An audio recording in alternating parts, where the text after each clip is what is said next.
You're listening to Procurement 6, the weekly podcast from the team at Art of Procurement that summarizes this week in procurement in just 6 short segments. Hi there, I'm Philip Ideson, and today is Friday, June the 10th, 2022.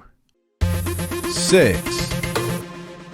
Here at Art of Procurement, we're continuing to grow our Experts on Demand advisory business, and as a result, we're looking to expand our network of experts that support our client projects. So if you're an independent subject matter expert with deep domain expertise in an indirect procurement category, or you run a small boutique procurement consulting business and may have an interest in partnering, we would love to hear from you. To express your interest, just go to artofprocurement.com/expert-application. That's artofprocurement.com/expert-application.com, or go and see the link in the show notes to today's episode. 5. In this week's podcast, we're joined by Joe Payne, Jennifer Ulrich, and Tom Pileski from Cost-Centric to answer questions about why procurement's ability to lead a successful change management initiative is so critical and how procurement can overcome the common P2P implementation challenges of the past. Jennifer shared one of the most common issues that she sees. It's very common that when you make a decision to implement a solution like this, everybody gets really excited and they want to sort of jump in and move really quick. But that's where they go wrong, and they realize pretty quickly that by not necessarily defining the requirements up front of what they needed from the tool, they buy the wrong tool and then they implement the tool poorly because they haven't really thought through all of the components. So it does come back to change management and really just project planning and really stepping back and making sure you're really thinking through all of the aspects of what's going to go into the implementation and planning before you actually start doing anything. So, while requirements gathering is a specialty of procurement, sometimes we don't always practice what we preach. 4. Is a request for proposal in procurement dead? That was the provocative title behind a blog post written by Banashi Malhotra and David Ricard of Everest Group.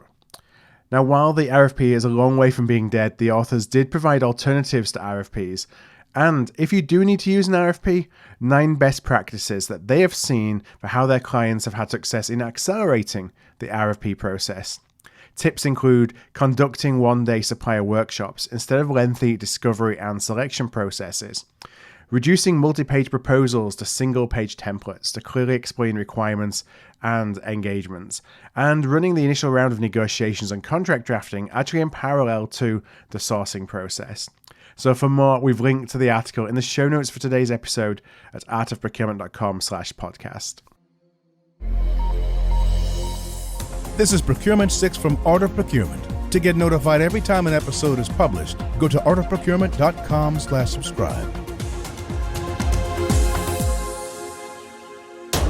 3.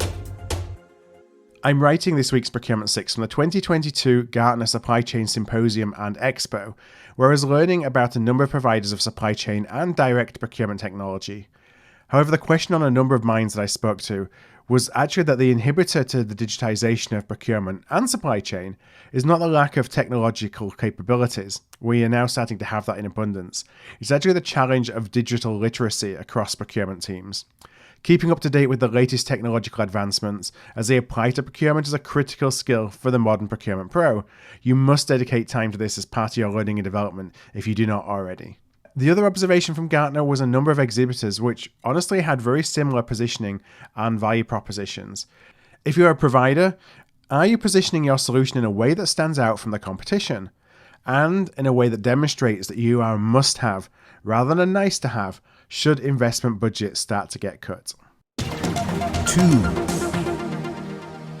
Here at Art of Procurement, we're keeping an eye on leading indicators that help predict the health of the economy. One such indicator is the level of imports into the US from Asia. Now, according to data from FreightWaves, the latest ocean container bookings data reveals that import demand has decreased by 34% since May the 24th, with container spot rates declining a huge 41% month over month. The volume of imports has dropped to levels last seen in the early stages of the pandemic in 2020.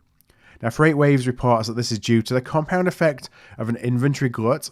As we see in the latest news out of Target, the US is number 2 importer of product from Asia, and quickly softening consumer demand. So expect to see ocean carrier rates under additional pressure as we head into the summer as this continues to play out. 1. At the start of Procurement 6 this week, I shared insights from a recent AOP Live webinar with Cost-Centric. On June the 21st at 11 a.m. Eastern Time, we'll host our next AOP Live with Cost-Centric.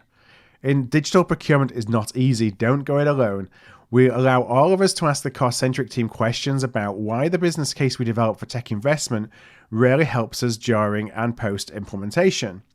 Register to join us, and remember, there are no slides or scripts used in these events. They're driven by your questions, so you never quite know what you're going to hear. Just go to artofprocurement.com/calendar to find out more. And you can find all the links associated with stories mentioned today at the show notes page for this episode at artofprocurement.com/podcast. Thanks for listening. We'll be back next Friday at 6 a.m. U.S. Eastern Time. If you've enjoyed this pod, help us grow and tell your peers to search for Procurement 6 wherever they get their podcasts.